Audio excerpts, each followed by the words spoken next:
Define, design, refine. Architects World. Delving into the field of design. Opening the mind to possibilities. Highlighting opportunities for everyday living. Architects World. Tuesdays 2 p.m. to 3 p.m. on 92.3 Nigeria Info.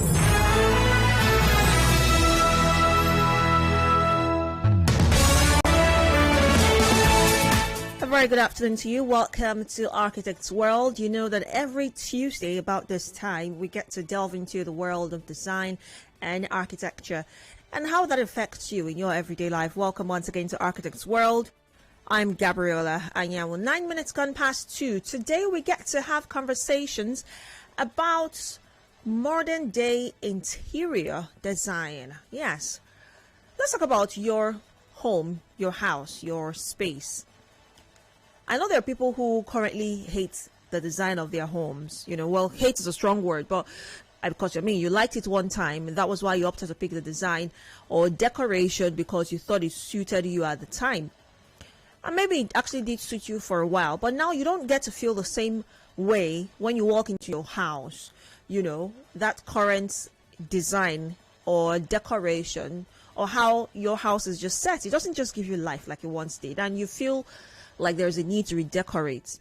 Well, you're not alone, you know, you're not the only one going through this. We all have been there. I have, you know, bored with how your current space looks like and desiring for a change. And that's why on the show today, I'll be speaking with an interior designer who will help us understand better the world of modern day design and how we can take advantage of it, how we have transitioned to where we are right now, what differences there are, and what the future holds. I'll be speaking with Morenike. Molehin. She is an interior designer and founder and creator of Teak, which is arguably the fastest growing full service interior design company in Africa. Good afternoon, Morenike. Thank you so much for joining me on the show. Good afternoon, Gabriella. Thank you so much for having me on the show as well. You're welcome. So let's begin the conversation with what really is interior design. When people hear interior design, they might think it's something for the specialists or the professionals, but I'd like you to bring it down home. What really is interior design? People try. I'll just say that right? So you see the general ratio has to be a multi-area for you to be a well-organized, structured, and specific environment. So interior design is, how you live and work in a space and how done to fit and suit your own life, basically. That's how I put it in simple. Well, for a lot of us, interior design has evolved over the years, especially here in Nigeria. I remember, for instance, putting it as basic as can be, you know, as a child, how our house was decorated, our sitting room, for instance, our living space was decorated, is very different from what it looks like today, you know. So how would you say interior design has evolved over the years? It was really, before it wasn't really different life. So the way, you know, fashion was back in the days isn't it is right now. And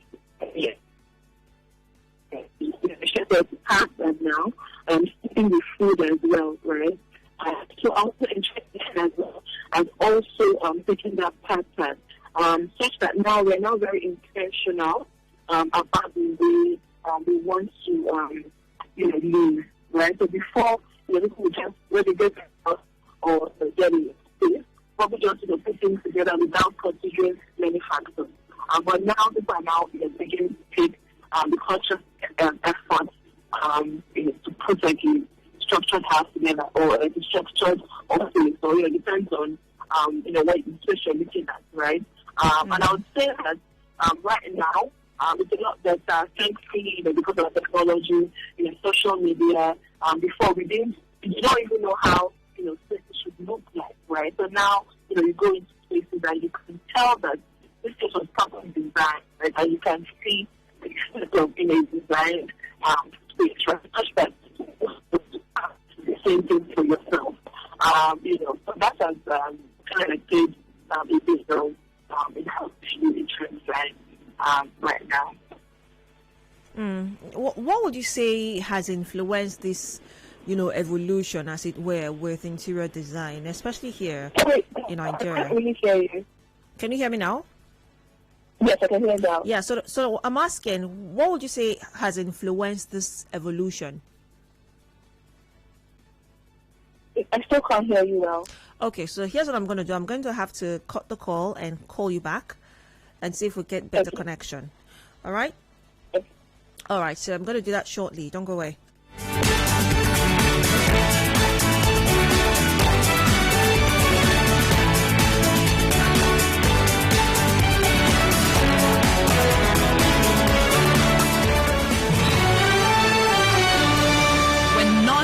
Meets action. Information liberates. Tune in to 92.3 Nigeria Info.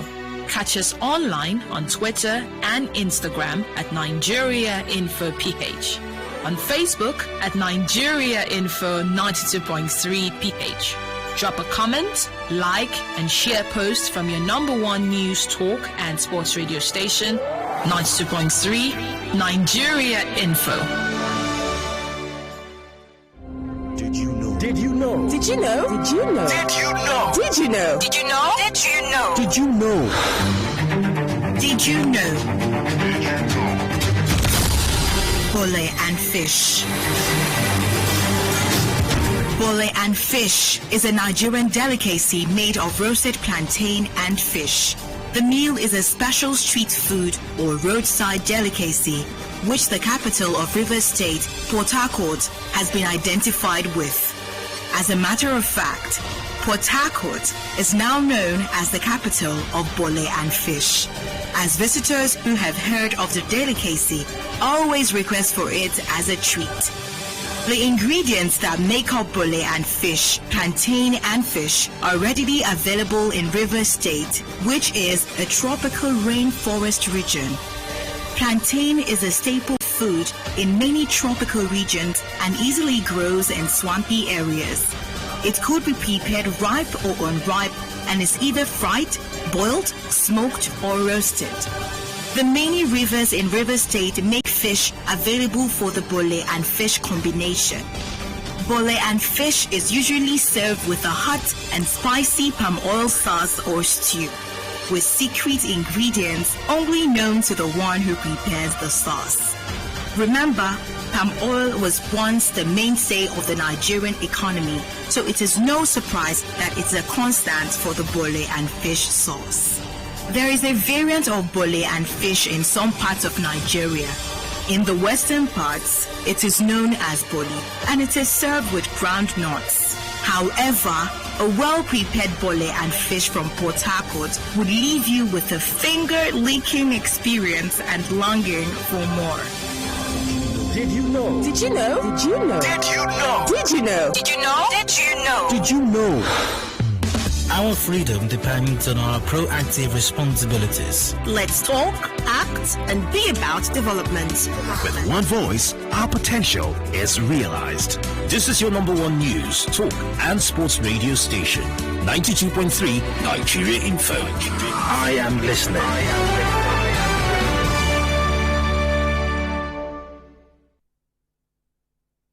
To thrive in a fast-changing world. Tune in to 92.3 Nigeria Info for the best of news, talk, and sports 24/7.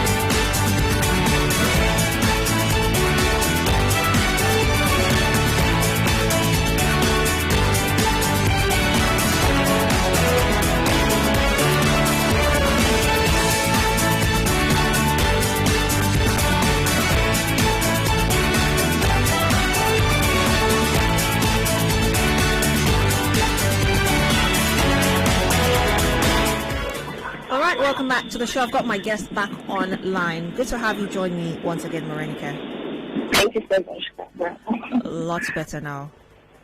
Yes. All right. So let's pick up from where we stopped. So we're talking about the evolution of interior design in Nigeria. What would you say has influenced this evolution? I think that personally, I would say that exposure has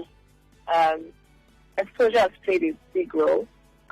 Exposure, people travel more now.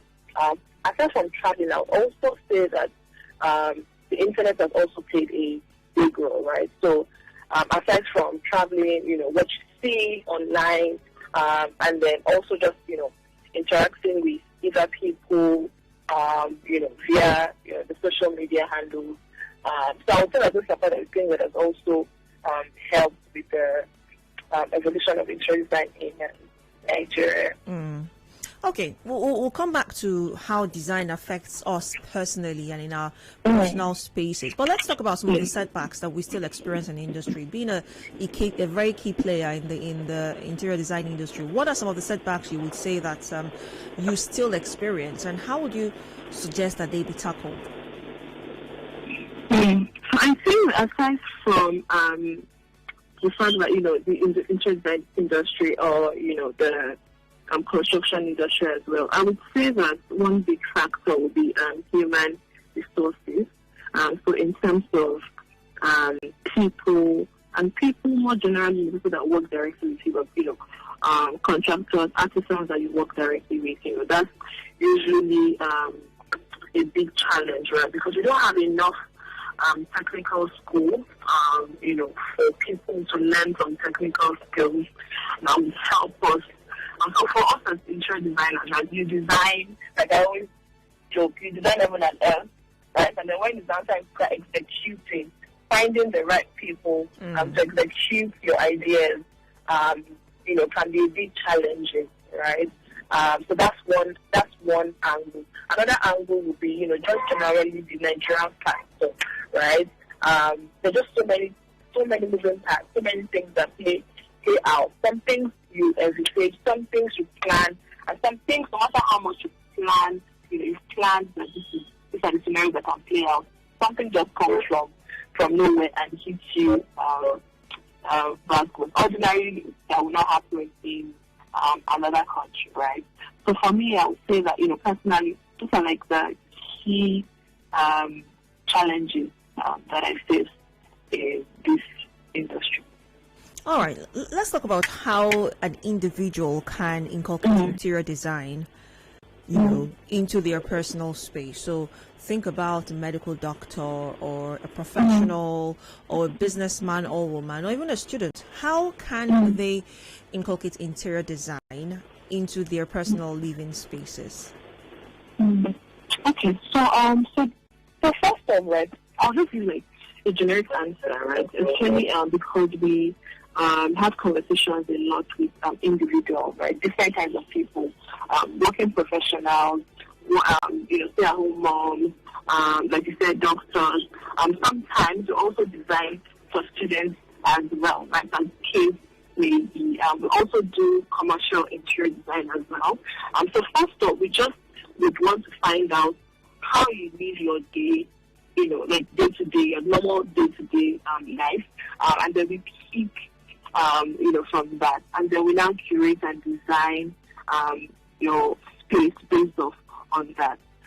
So I would say that for someone that wants to design their own space for themselves, thinking about it, how, and now, so for example, aside from, niches, or aside from, I'm a doctor, I'm a, working professional, home offices have now come, now playing a big role, right, in our day-to-day life. So now we are even now seeing the rise of people saying, okay, I want to build up my house, but I want like a home office as well. And that's because of the situation that we find ourselves now in terms of like working virtually, COVID and all of that. So I would say that, first of all, asking yourself some questions on how you want how you want to live and what you want that space to do for you, and then you can now start building from there. I'm glad you mentioned how, the pandemic has affected how we decorate our interior, because that was going to be my next question. At a time like this where everyone is going remote with work, with business, people are going to work from home, having to, create space for their home offices and all of that. But you kind of already touched that. But I'd like you to shed more light on how people can, express themselves work-related through their living spaces and how it's being designed. How can a young budding entrepreneur, for instance, or a budding businessman or woman, or a medical practitioner, an entrepreneur, in whatever regard, inculcate that work feel to their home spaces? So, usually with advice, right? If you have the luxury of that. And when I say luxury, I don't mean like in terms of like big. I mean like if you can carve out a section of your house, right? And that's what I meant by if you have the luxury of another separate space. So maybe some people begin to convert maybe their guest room, for example, into a work area, right? Because as much as possible, because you want to start thinking about work-life balance. You realize that during this COVID period, we had like challenges balancing that out, because you wake up in the morning, because you're not commuting to work, you wake up you're already at your study table by 7, and you're there till sometimes like 10 p.m., right? You're not separating work from home. And so because you want a situation whereby when you're at work in the house, you're focused on work. And then once you decide that you want to close, even though you're working from home, you kind of have like a mechanism to shut down. So you know that this area, once I leave here, I feel like I'm out of, in quotes, the office, and then I'm now like in a living area, bedroom. I normally would not advise that you have like your working space or working area in your bedroom, for example.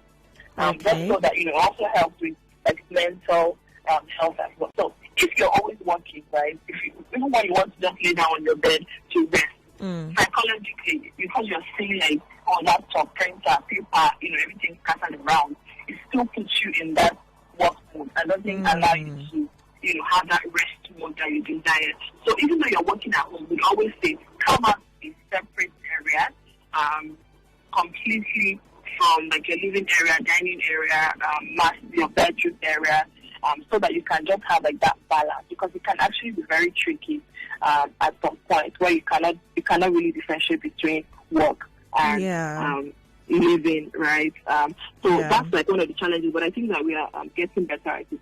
But if you don't have the luxury of space, for example, right, whatever space that you've carved out to work, I would say that instead of just give yourself a time, right? So you say, okay, I'm going to only work for 8 hours.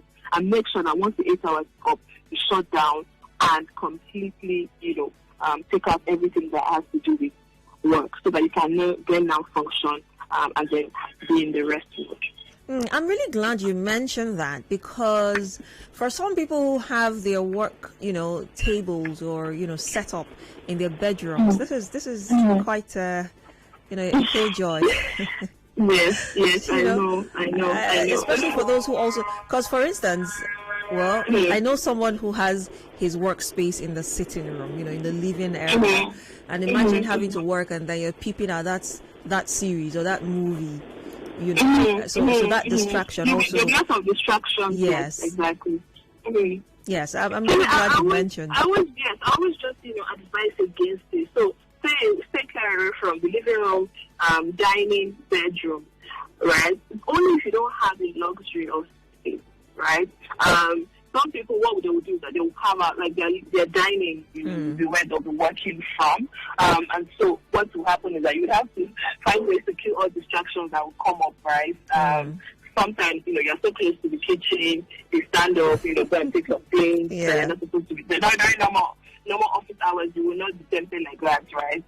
So really, I know that work from home seems like something very cozy, very beautiful, but also, it also needs a lot of discipline, right? To be able to make it work and work effectively. So in terms of like interior design and that, I would just say, so for us, what we've had in the past 1 year, most of our clients, not most, like some of our clients will say, I want to have a work from home station. So we would always come out somewhere, and isolate that space for them to work. All right, so we're going to open the phone lines. We'd like that you join the conversation. Whatever questions you have about your living area, your work area, now that people have begun to work remotely, for some people who have, stopped the entire office life experience and have to work from home, what has the experience been like? Whatever questions you might have in that regard, you can call in or send a message on WhatsApp.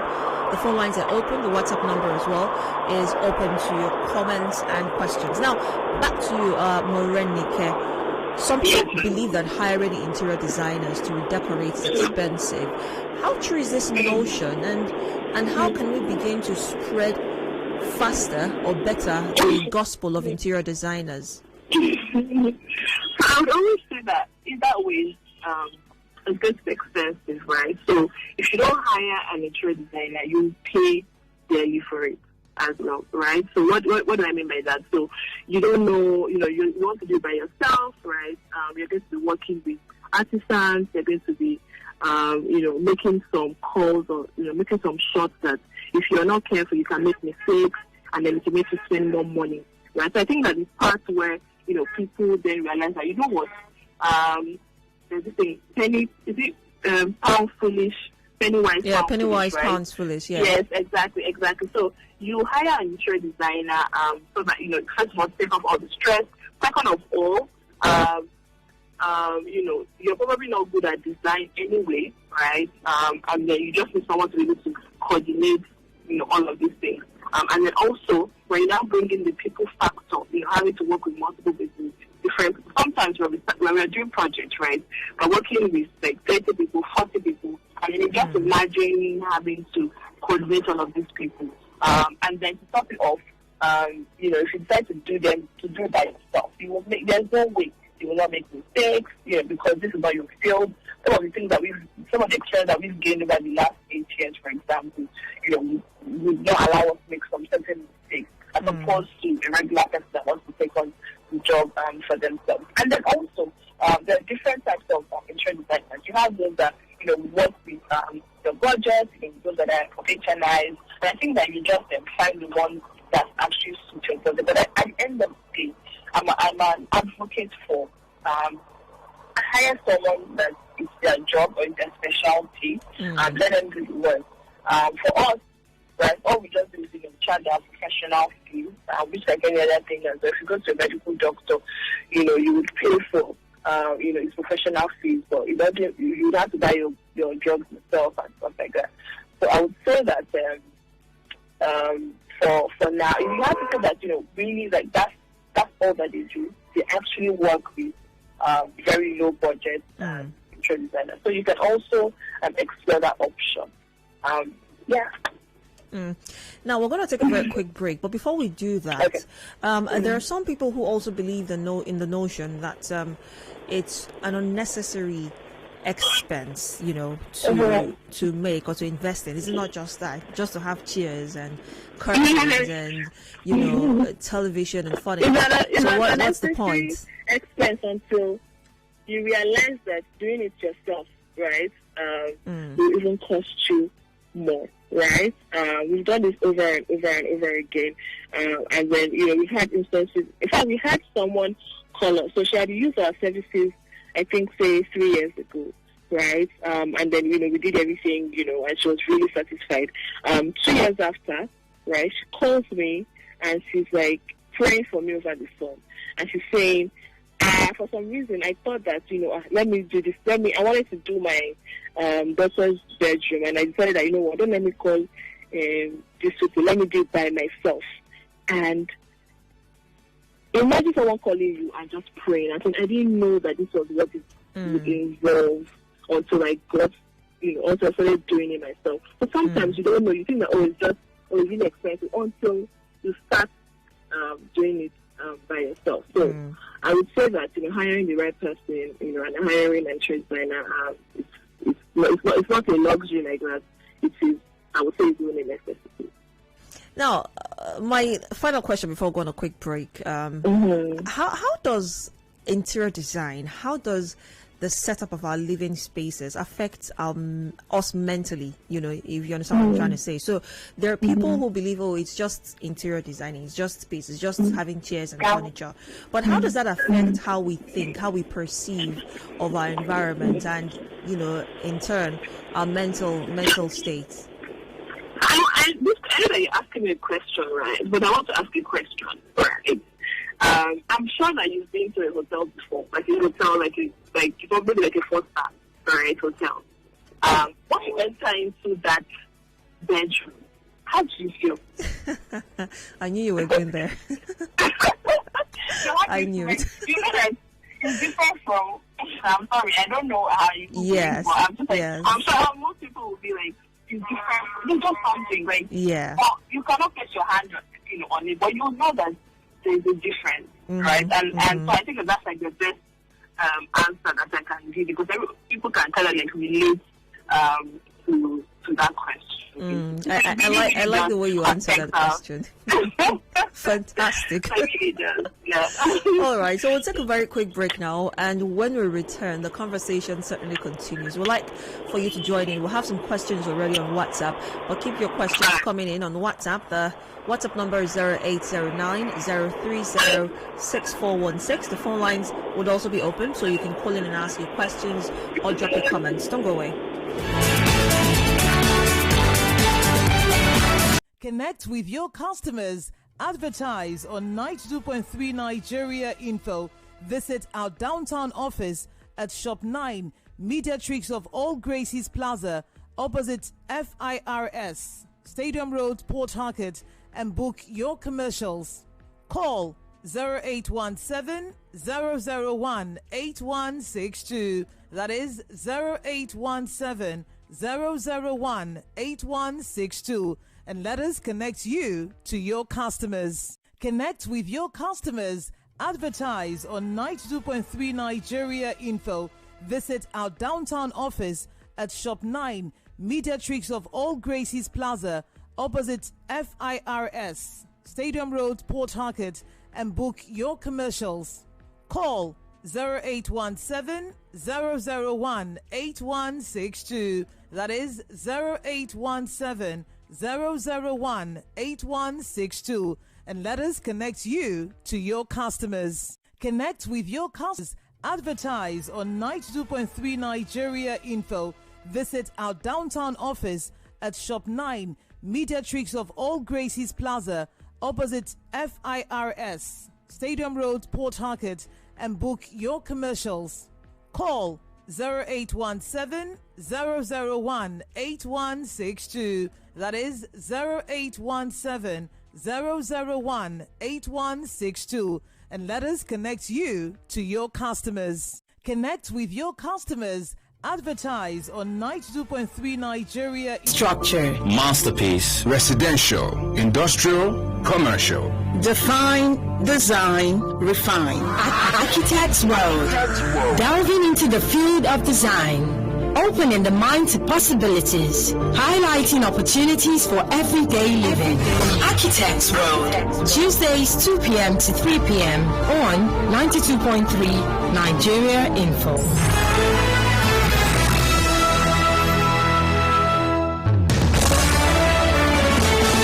Good afternoon and welcome back to the show. It's Architect's World on 92.3 Nigeria Info. Today we're talking interior design, and my guest is an interior designer who runs an interior design company. She's the founder and creative director of Teak. Thank you very much, Morenike and Molehin, for staying with me on the show. Thank you. All right, so the phone lines are open. You can ask your questions and send in your thoughts. 0817-923-0002, 0817-923-0003, 0817-923-0007, or 0817-923-0009. The WhatsApp number is 0809-030-6416. We're also on Facebook, streaming live as well, on Twitter at Nigeria InfoPH. We've got a question here for you, Morenike. John from Morenike says, hello Gabby, good day to you. I'm an interior designer and very good at it also. But the funny thing is that I never did any formal training, just apprenticeship. But before then, I had a strong passion for it. So my question now is, will your guests say I'm not a qualified interior designer? Okay. So for that, I would say in terms of like qualification, no, right? And I would explain. So even though he or she can do everything that an interior designer can do, the certification is really, really important. If not, the person can probably just, claim interior decoration or interior decorator. Right? Many years, right? I was doing the business of interior design, but I wasn't certified until 2 years ago when I decided to enroll into New York Institute of Arts and Design, an interior design course. Not because I didn't think I was good enough, but because I knew that I wanted to have that certification, and then you get some projects, they're asking for these things as part of the interior designer. Hello. Good afternoon. Yeah, good afternoon, madam. I put the power on you have to be factored into the design rate. It has to be factored in design from the onset. So to the architect guys, the designer. People don't really know that. Sometimes people that have already gone is that the interior designer wants to design things, they're either already constrained by what has already been built up until the point that they were invited, or if the interior designer insists, you begin to break some things or modify some things, and then that will cost you money. So I think from the onset, even before foundation, right? Even though the interior designer's work is not starting physically, but from the beginning, once you already know that you are starting a project, in terms of construction, I would say that involve the interior designer ASAP. We have developers that will reach out to us and say, because we don't want to make any mistakes, we've had situations whereby we build up a house and then they sell to people, and then the people come in and then start making changes, and they don't want that to happen, right? So why don't we just involve you guys from the beginning? You've realized that for very advanced projects that we take on, very big projects, you realize that those ones, because they are aware of the complexity, they're already involved us from the beginning. And then so we're having like meetings with the architects, and the design team is brought on board, for everything, because we are the ones that would also, it's not very fast to finish it, position of things. Like I said, they're the ones that will be thinking about, okay, let's have this socket on the ground because, the end user will need this, stuff like that. So from the very beginning, and if you're going to be thinking like that, it means before, during the point of electricals and all of that, you need to have for things like that. So it isn't until you build like you're finished or the child is done on those things, so you're not finalizing that, and then you have to start breaking things, that costs you money, that costs time. Question that we're yet to answer. Are you there? No way.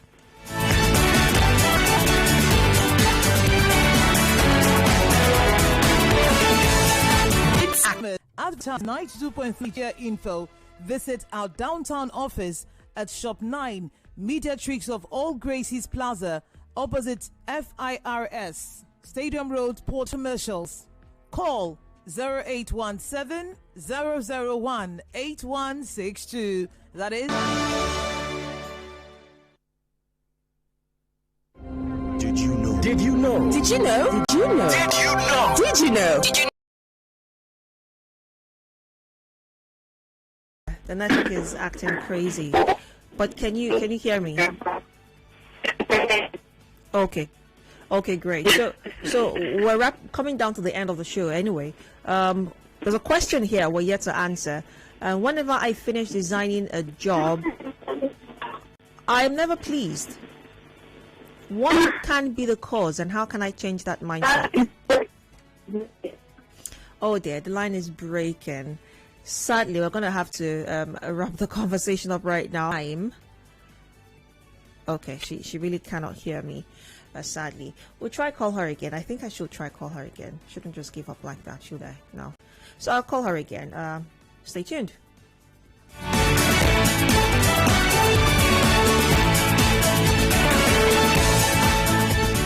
Did you know? Did you know? Did you know?